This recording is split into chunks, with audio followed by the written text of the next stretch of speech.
entertaining questions. So questions about the progress bar. Really good point came up with the progress bar. Conversation about the progress bar. So those of you who remember the demo from yesterday, if I can pop it back up. So in this, there are these little progress bars. This is what he's talking about here. So if we go to this task right here, you can change this progress bar. If I zoom in down here, you can increase or decrease this. I think this little bit here is pretty awesome. I mean, this is what he got the patent on. This is not the video 1930. There's that's a progress bar using a container with some base 64 stuff by Excelsis. It's interesting. It's this one here is one where you can actually manually kind of set where you're at with a project. It's kind of neat. It's really actually quite cool. And so you can do the, so this is actually one whole training video. This is where you combine a control style with a button bar. It's a Nick would say it's not a hack. I think it's a hack, but he's talked about this before. Really awesome little tool. So this is the project file I just sent everyone. If you don't have it, ask for it. Someone will repost the link.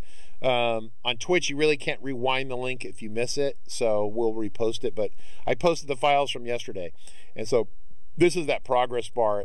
Here you have many progress bars. You have this here, this progress bar here, and this progress bar here, right, is the same technique.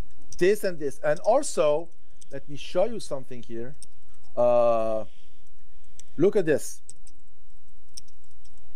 Look this. 3, 2, 1. This progress bar is also that's the same one. That's the same one, and we have in the in our video player. People run the update button. Yeah. So yeah, let's say you run an update. Let's say you you know, and you want to display what's going on. See here, for example. So this is a good example. So when I open this file here and I do this, I'm telling you what happens. So you will say, okay, oh yeah, well, why do we need that? Oh, we need that because sometimes it happens. Let's say you have a bad internet, or like I have today, or a server that is getting slow to death and stuff like that. This can give you some indication of what's going on. Like, because you know, okay, I'm configuring, launching, you see, set auto. So I know what the thing is doing, right? Start and complete. So that means if one of those steps are you stuck somewhere, let's say you stuck, it takes long, you have a spinning wheel on something, that means maybe you have something wrong happening. Maybe you have a bad file, or you have a server that is overwhelmed and stuff like that. So this can be, so how you do this, how you do this progress, right? Progress bar. So let me show you how the thing works as a work. This is a repeating field, okay? So what is a repeating field? So let's do this here. So what is a repeating field? It's one field that you can tell you can display multiple times the same. So for example, let's say I want to test here. I have a repeating field. Just a reminder for people that doesn't know. You go here in storage, so you create a field, you go see in storage, and you say the maximum number of repetition. Let's say you want 10. Okay, you want 10 here, and so you want 10 repetitions. So here, what it looks like. Let's say you want to put the field here, and you want to put the test field, and see here you have the field here, but you can say, oh, okay, I want the repeating fields to be vertical or horizontal. You have the choice, and you say you want 10 repeating fields because that's the maximum that you have defined, or you say, oh, no, I want 3 only, I don't care about the other 7, or you want 5. So you can say, and you can say, yeah, I want the repeating field from the number 2 to the number 7. Okay, so now this will display from 2 to 7. It will drop the number 1. That can be useful sometimes, but for the demo, let's do the standard. So let's say I have this vertical thing. So that means in one field, you can put whatever you want here, whatever you want here, whatever you want here, but it's still one field. So you see what I mean? Okay. So for little history about the repeating field, it got invented in FileMaker 1.0 because back in the day we didn't have the portals.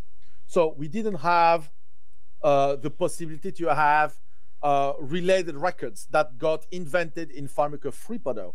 The possibility to have related tables and related data. So we didn't have that before. So to balance this, to be able to build kind of a portal, FileMaker gave us this repeating field thinking that didn't get updated since, because it doesn't have the same usage that we had before, but we still use that a lot. I'm using that a lot too. One day we can do a session about using repeating fields and where it could be useful to use. But here it's useful to use repeating field.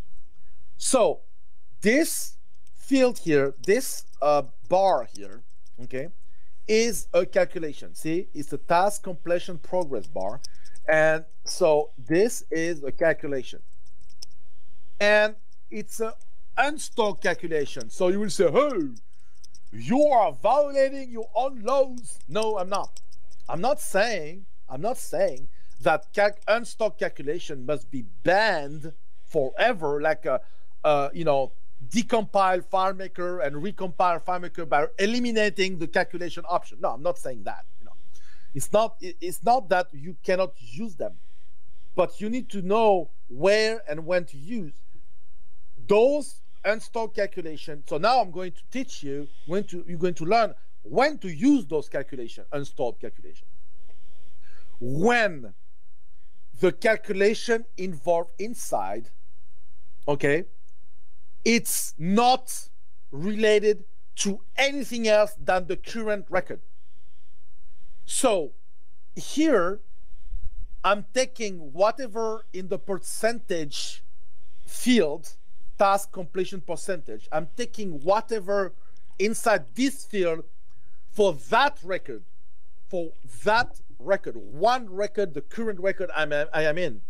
So there's absolutely no performance incident here, because I'm dealing with a number field where I'm going to put 10%, 15%, 20%. So a small field related to itself. There's no table involved. There's no cross occurrence involved. Nothing. So here the performance is, there's no problem with performance. And anyway, that's the only way this calculation can work across repetition. So I am not going to explain all the magic here. I have so in the file you get the project file, you have a custom function. Okay, this is the custom function I need the most here. This one. So this is where the magic happens. Don't try to understand that now today.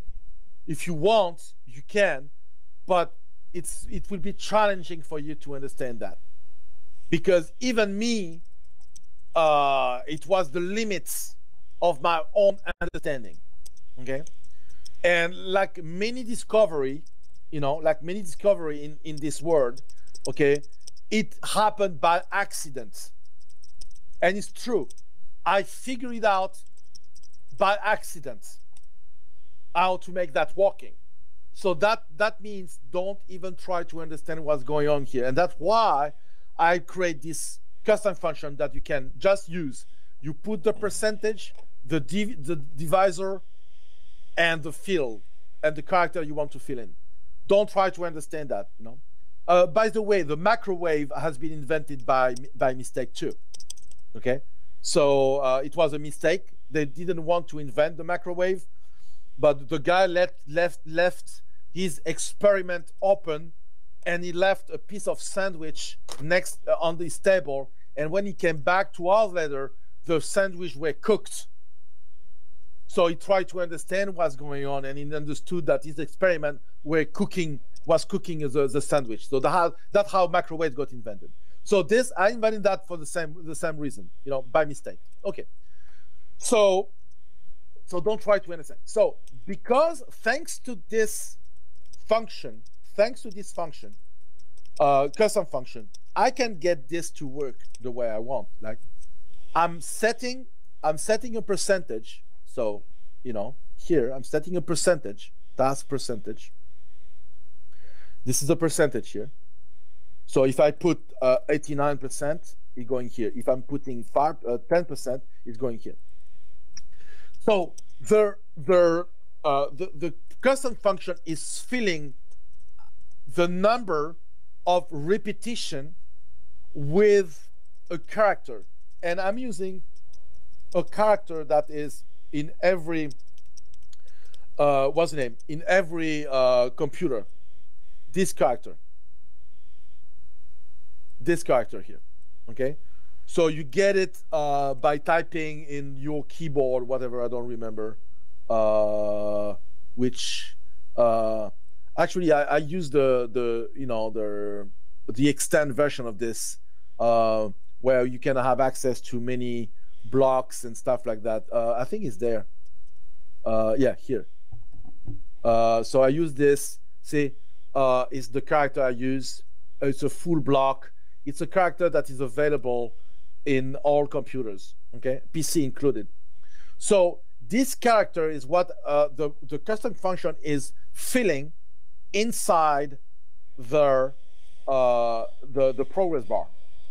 So it's doing the math that I have 20 bars because that's what I need, because I want to, this is based on percentage. So I want the bar to evolve every 5%, okay? Every 5% I want the bar to evolve. See, 55, 60. See, if I put 67, it won't move. Or 69, it won't move. But if I say 70, it will move. Because I don't want that to be extremely accurate. If you want 1% to change, you need 100 repetitions. That means you need 1 repetition per percentage. Here I said I want 1 repetition every 5%. So that means I need 20 repetition. That's what I have, 20 repetition, because in 100 you have 5 times 20. Okay, and in the calculation here, I'm telling that I said I want divided by 5. Understand? Yep. That is the number of the jumping. It was jump. It jumped every 5. It will jump. Okay. This is how you use the. This is how you use my custom function. You say progress percentage. You put your percentage here. You put the divisor, how many you want, slice the thing, and what character, the character I just showed you, you know, the full block character. And then, so now that you have this, you don't need to understand how it works pretty much. You know what I'm doing pretty much?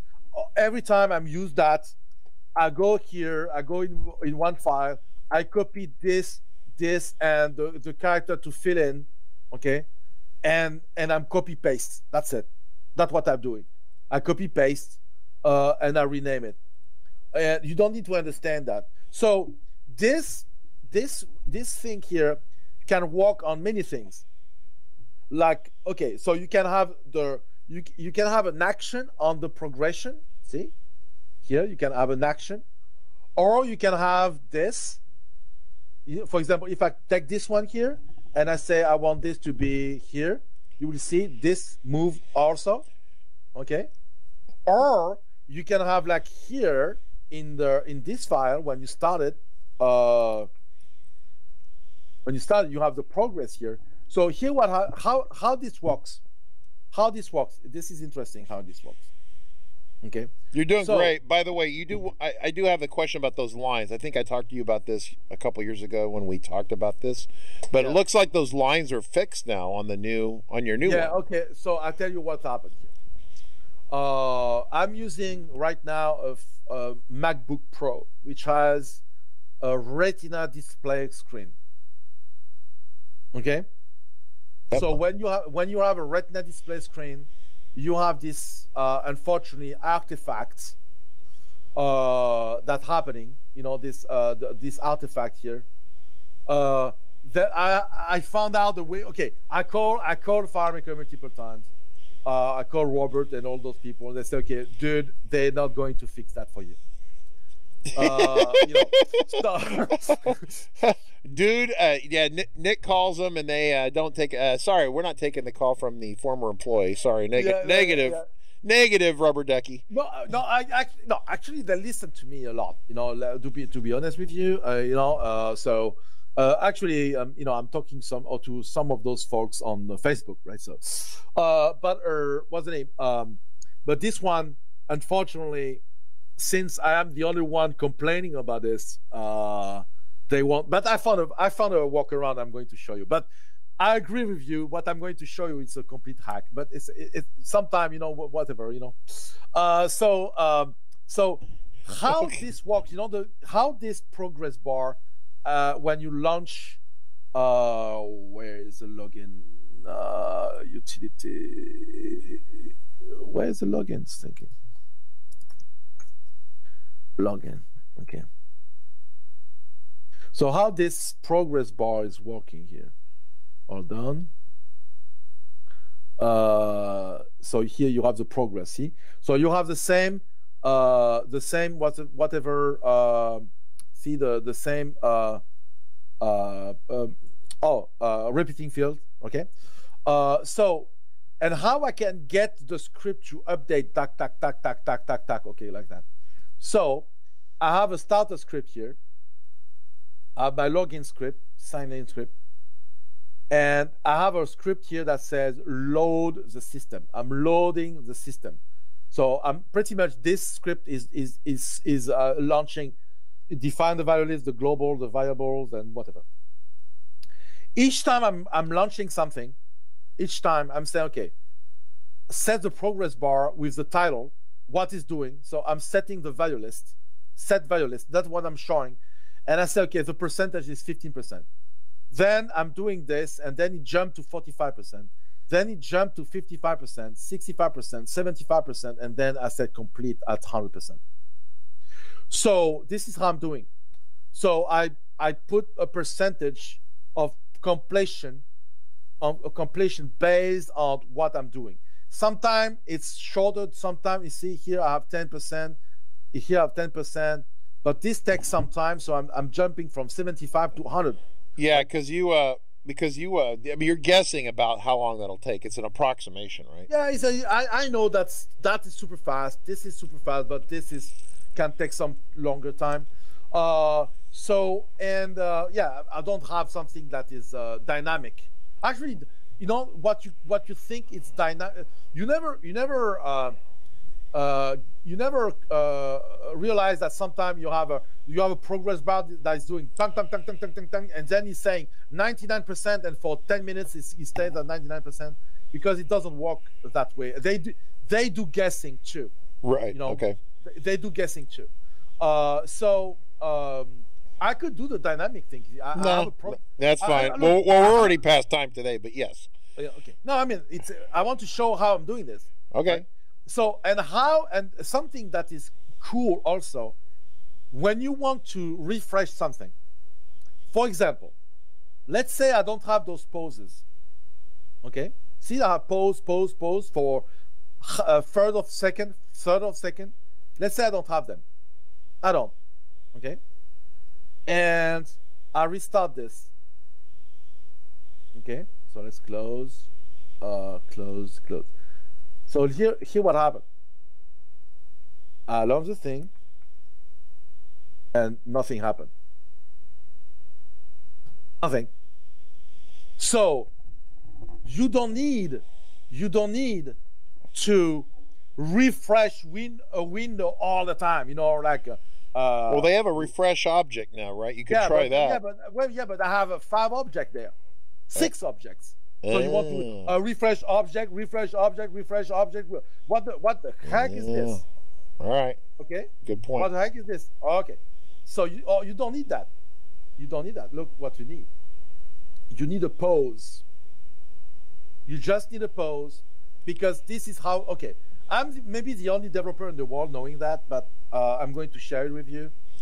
FileMaker is based on timeouts. Everything you do, you have a timeout. FileMaker has a timeout to display things. If something happened less than a 20th of a second, something like that, I don't remember the what's the name? The timeout, but everything that doesn't last more than a 20th of a second, FileMaker is not going to refresh the screen for it. This is how they fixed the problem of performance that happened in FileMaker 12. I don't know if you remember FileMaker 12. Yeah, it was really slow after the people from 11 to 12. It went way slower. Yeah, because they went too far in refreshing every single thing that was happening there. So that's why it was slow. You cannot use, okay, they figured out that they were using a technology that was based for web, where the web you don't refresh by definition. You don't refresh. You know, the web, if you want to refresh, you need to reload the page, okay? So, or you need to have kind of a dynamic update. And okay, if Jacob were there, he could explain you better than me. But anyway, so now what I'm doing, hey, FileMaker, by the way, I know you're waiting for me. I'm waiting for you. And you are going to refresh what I want, okay? That's what you say here. And you will see, most of the time when you have a problem of refreshing, use this technique. Pause for a third of a second. You won't even feel it. So now that I have the pause back, if I relaunch this, hear what happened. Like by magic. Pop, pop, pop, pop, pop, pop, pop, pop, pop, pop, pop, pop, pop. Right? That's cool. That, right? No, you're doing great. Your internet's back to 100%. So yeah. You obviously yelled at the Comcast people sufficiently well. I told them, look, I'm paying $150 a month for my internet. I mean, I want my internet now. I want it now. Well, so Nick, so then how did you get around the line? Did you show how you got around the line issue yet? Have you? Oh yeah. Okay, let me show you. You can't like lose track of that, because that's the part. Okay, that's the only part I care about today. The lines. Okay. So I agree. It's a hack. Okay, it's a hack. I agree with that. But it's a cool hack. Actually, it's a common sense. I mean, when you will see that, you will say, "That's it. That you're fixing." I'll say, "Yeah, this is the fixing." Okay, so go ahead and do that, and then when you get there, I'm going to zoom in for people so they can see it. You won't see the zoom, but they'll see it on my side, Nick. Where's my? When we zoom in, that's me trying to zoom in on Nick and zoom in a little bit. Where is this? Oh, he moved it there. Okay, so let's log in here. So. Hear what I'm doing. You will say, "Oh yeah, this is a hack." Okay, so let's. Actually, I want to duplicate this layout. Then then you can tear it apart. Yeah. Yeah. No, I didn't duplicate the right one. It's okay. Never mind. Okay, let me delete this one. I'm deleting it later. It's not the one. It's the one next to this one. Hold on. Is the one next to this one? Because I don't know. Login. Okay. Up. That's the one next to this one. Yeah, this is one of those things where you've done custom menus and you've locked your ass out of where you want to be. Yeah. I hate it. That's why I hate custom menus. But then sometimes you have to. Yeah. So I duplicate this layout. So now I'm in the copy, so I can do whatever I want. So I can destroy this. Okay, so what are we doing? This is a merge field, okay? I'm zooming in a little bit. And here I have this nice thing here on top of it. So I move it, and then I have two. So this is the background. You don't care about this one. And this you have 1 and 2. So you have one that is separated by 1 pixel. So it covers. So the line is still there. You're just covering it. Yeah. So the line is transparent. That's a double extra hack. I told you, but look, I don't care. It works. Oops, That's what I care. Hang on. You don't make people sick here. I'm zooming in so they can see this. So yeah. I mean, yeah, it's a double. You know, you have a double. So you align them. You know, you align them perfectly with this tool here. You know, you align them. They're perfectly aligned, and then you are the first one. Bam, you are 1 pixel off. Yeah, and that's it. And then yeah, cursor keys. If you grab an object, for those of you, Bunny, if you're still there, you grab an object and you move that with your cursor key. It moves 1 pixel or point at a time. So yeah. So then you have they overlap. So the one in the back is shown when for the bar. You know, when so you don't see the bar anymore. Yeah. All right. So yeah, it's a look. I admit it is a hack. You can dismantle this if you want in my Launchpad, because on the Launchpad I'm demonstrating this too. Oh, the Launchpad file. People are probably gonna ask me where that's at. You can destroy the Launchpad if you want. Or you go to fmtraining.tv, you get individual courses, bing, then you come down to the Nick one, free one right here, you press that, then you can download the sample file right there. Yeah. That's where the Launchpad file is at. That's an epic file. In fact, a lot of that stuff where you see that roofing design and the EB5 and all that, it's based on Nick's Launchpad file. So Nick, we have Starting Point, which is a great starting point for a complete CRM. The Launchpad file is a good starting point for anything. Anything where you're actually going to build some sort of custom app. It's really not necessarily a CRM, it's something else. So but it's got security thoughts and login thoughts, and there's a lot.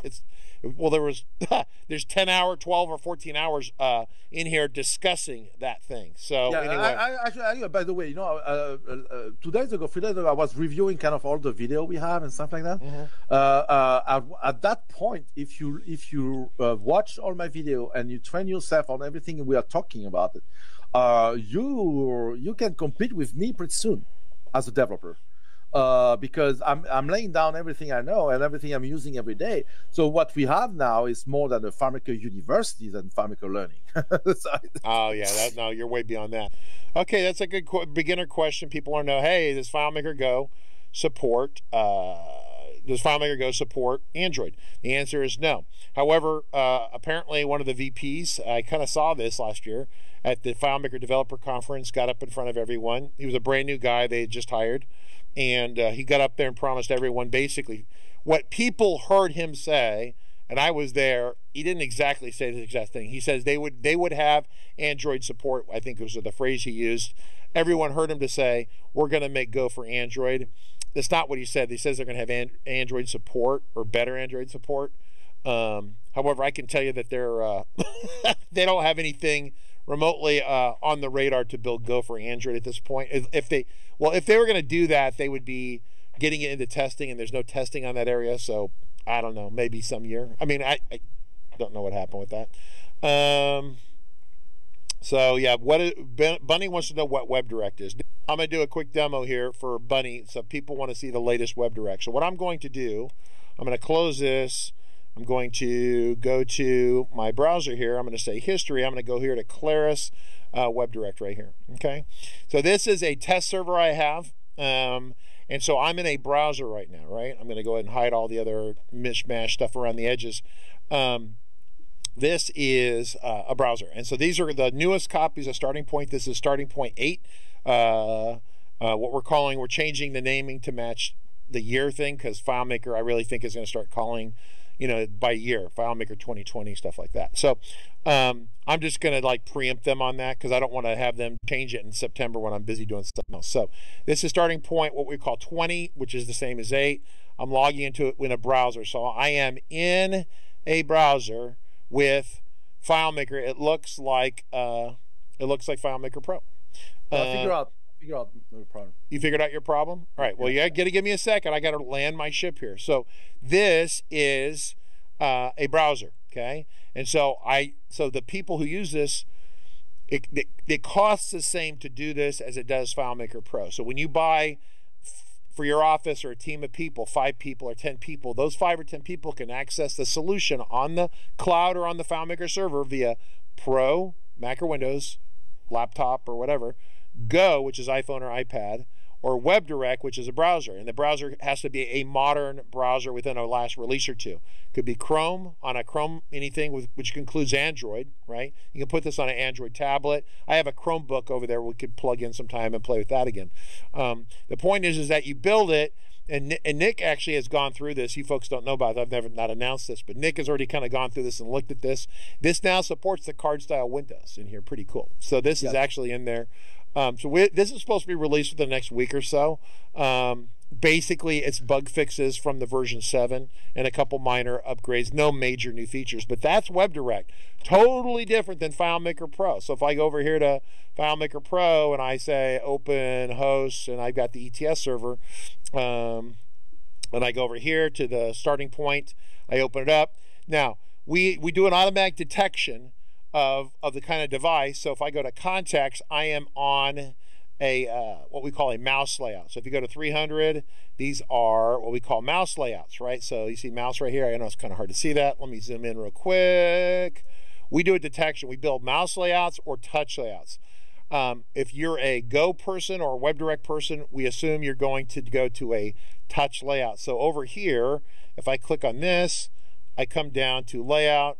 I go to touch over here, and I scroll down to contacts. I'm going to be on the 1900 touch layout. That's pretty sure where I'm at the moment. So that is this layout right here. So if I compare these two together, you know, apples to apples to apples like that. Let me see if it'll let me jump over here. It may or may not let me. Yeah, so I'm actually on touch over here. And so you can see that these are really identical. See those? Now there's a little difference. There are differences here. Like you notice how that's like that and the little circular image right here. Yeah, so that's differences between WebDirect and this is kind of a hack. This is definitely a hack that Nick cooked up on how to make a round image on a face, because that's really a square container. It's a maximum hack. The maximum, if he hacked it anymore, we would call the police, call 911, have him arrested for felony hacking. So, but it's pretty close products. It actually works pretty decently. This server is 75 miles from here, and it works okay. If it worked reliably like this all the time, I would be super happy. The problem is sometimes it doesn't. It does funky things and it makes me nervous. But largely it works pretty well. So that's what WebDirect is. So now you know. There's your demo. All right, cool. So everyone, I'm going to cut you loose. Welcome to fmtrain.tv. I appreciate the support. Definitely check out the links. For those of you who have our training, check it out. A lot of people have asked questions today. I sent you the numbers to the videos. If I didn't respond to a question today and you feel like you really want it answered, shoot the email to support.RC Consulting. We'll get back to you on that, or I'll get back to you. And then we'll see you tomorrow on the naming convention. So Nick, for today, thank you, Nick. Thank you very much.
Just stepped up the whole way. Calm, cool, collected. The quarterback great read, good patience, more importantly, great job up front protecting this quarterback to give you a chance. And that's all you can ask for. Trying to rally down 10, 9:25 to go here in the fourth. Short motion by Amendola from the left. Brady takes the shotgun snap, stands in, throws it left for Amendola, reaches up and snaps a high throw and lands inside the 10, rolling to the 9. Ball slightly behind him, but Danny makes the grab.